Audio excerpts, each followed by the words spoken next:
السلام علیکم ناظرین کرام، اس نشست میں ہم اصحاب الرس اور اصحاب یاسین کے بارے میں تذکرہ فرمائیں گے۔ پہلے ہم اصحاب الرس کے بارے میں ذکر کرتے ہیں۔ اصحاب الرس کے بارے میں کہا جاتا ہے کہ آذربائیجان میں ایک وادی تھی، وہاں ایک قوم رہتا تھا جسے اصحاب الرس کے نام سے پکارا جاتا تھا۔ یہ بھی کہا جاتا ہے کہ اصحاب الرس کا زمانہ قوم عاد سے صدیوں پہلے کا ہے۔ اصحاب الرس کا ایک کنواں تھا جس سے ان کے پینے کی اور آبپاشی کی ضروریات پوری ہو جاتی تھی۔ ان کا بادشاہ بہت انصاف پرور اور نیک سیرت تھا۔ جب وہ فوت ہوا تو لوگوں کو بہت زیادہ غم ہوا۔ ابھی چند دن ہی گزرے تھے کہ شیطان اس مرحوم بادشاہ کی صورت میں ان کے پاس آیا اور کہا، میں مرا نہیں تھا، میں تو غائب ہو گیا تھا، تاکہ دیکھوں تم کیا کرتے ہو۔ وہ انتہائی خوش ہوئے۔ اس نے کہا، میرے لیے پردہ لگا دو، میں کبھی نہیں مروں گا لیکن تمہاری نظروں سے اوجھل رہوں گا۔ بہت سے لوگوں نے شیطان کی بات کو سچ سمجھ لیا اور اس کے فریب میں آ کر اس کی پوجا کرنے لگے۔ اللہ تعالیٰ نے ان میں ایک نبی مبعوث فرمایا جس کا نام حنظلہ ابن صفوان علیہ السلام تھا۔ اس نے بتایا کہ پردے کے پیچھے سے بات کرنے والا بادشاہ نہیں بلکہ شیطان ہے۔ اس نبی نے انہیں اس کی عبادت سے منع کیا اور اللہ وحدہ لا شریک کی عبادت کرنے کا حکم دیا۔ امام سہیلی کا بیان ہے کہ اس نبی پر نیند کی حالت میں وحی نازل ہوتی تھی۔ لوگوں نے آپ پر حملہ کیا اور آپ علیہ السلام کو شہید کر کے کنویں میں ڈال دیا۔ نتیجہ یہ ہوا کہ کنویں کا پانی خشک ہو گیا، درخت سوکھ گئے، پھل ختم ہو گئے، انہیں پیاس نے آ لیا، چنانچہ ان کے گھر ویران ہو گئے اور وہ ادھر ادھر بکھر گئے اور آخرکار سب کے سب ہلاک ہو گئے۔ اب ہم اصحاب یاسین کے بارے میں تھوڑا سا ذکر کرتے ہیں۔ اکثر علماء کرام کی رائے یہ ہے کہ شہر انطاکیہ میں ایک بادشاہ تھا جس کا نام انتیخوس ابن انتیخوس تھا اور وہ بت پرست تھا۔ اللہ تعالیٰ نے ان کی طرف 3 رسول بھیجے۔ ان کے نام صادق، صدوق اور شلوم تھے۔ لوگوں نے ان کی تکذیب کی۔ یہاں یہ بات بھی ذہن نشین ہونا چاہیے کہ اصحاب یاسین کو اصحاب القریہ بھی کہا جاتا ہے۔ اللہ تعالیٰ نے پہلے 2 رسول اصحاب یاسین یا اصحاب القریہ کو مبعوث فرمایا۔ وہاں کے لوگوں نے ان دونوں رسولوں کی تکذیب کی۔ پھر اللہ تعالیٰ نے تیسرا رسول بھی اصحاب یاسین کو مبعوث فرمایا۔ اس نے ان دونوں رسولوں کی تائید کی مگر قوم پھر بھی نہ مانی۔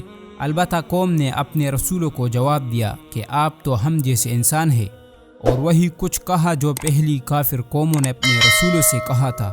رسولوں نے جواب دیا کہ اللہ تعالیٰ جانتا ہے کہ ہم اس کے بھیجے ہوئے ہی تمہارے پاس آئے ہیں، اور اگر ہم جھوٹی باتیں بنا کر اس کے ذمہ لگاتے تو ہمیں سخت سزا دیتا اور ہم سے شدید انتقام لے لیتا۔ اور کہا، ہمارا فرض یہی ہے کہ اللہ نے جو پیغام دے کر ہمیں بھیجا ہے وہ تم تک پہنچا دے۔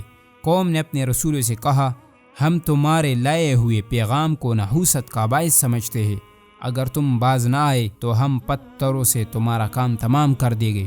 ان رسولوں نے جواب میں کہا، تمہاری نحوست تمہارے ساتھ ہی لگی ہوئی ہے، یعنی تمہاری بدشگونی کا نقصان تمہیں ہی پہنچے گا۔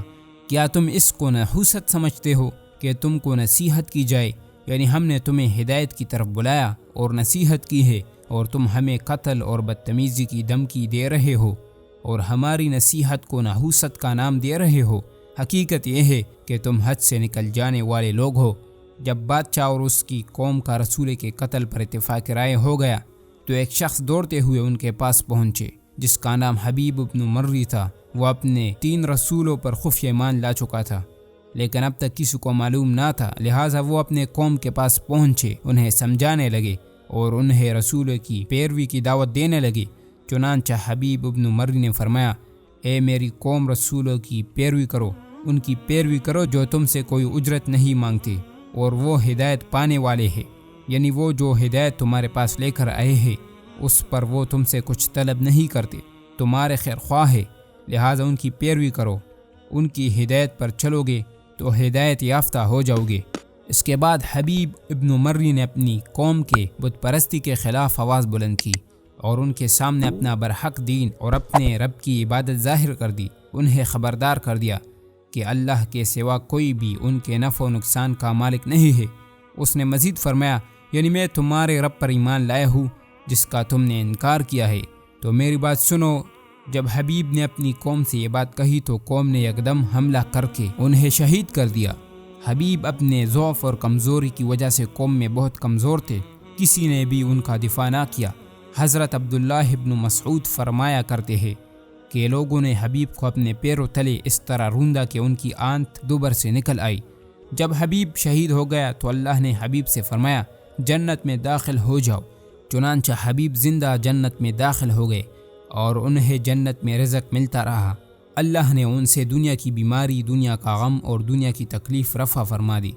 چنانچہ جب وہ اللہ کی رحمت اور عزت والی جنت میں پہنچے تو فرمایا ایک کاش میری قوم بھی جان لیتی کہ میرے رب نے مجھے بخش دیا ہے اور مجھے عزت والوں میں کر دیا۔ اہل القریہ والوں نے حبیب کی اظہار ثانی اور قتل کو جائز سمجھا اور اپنے 3 رسولوں کو جھٹلایا اور انہیں قتل کرنے کی دھمکی دی تو اللہ تعالیٰ کی طرف سے انہیں فوراً سزا مل گئی۔ کہا جاتا ہے کہ جبریل علیہ السلام شہر کے ایک دروازے پر کھڑے ہو گئے اور ایک تیز چیخ ماری جس سے اہل القریہ والے ہلاک ہو گئے۔ اللہ تعالیٰ قرآن مجید میں فرماتا ہے وہ صرف ایک ہی چیخ تھی کہ جس سے وہ بجھ کر رہ گئے، یعنی اللہ تعالیٰ نے صرف ایک ہی چیخ سے اصحاب یاسین یا اصحاب القریہ کو ہلاک کر دیا اور وہ صفحہ ہستی سے اس طرح مٹ گئے کہ ان کا کوئی بھی فرد باقی نہ رہا۔ اب اس نشست کا اختتام ہونے والا ہے، آئندہ گفتگو جاری رہے گی۔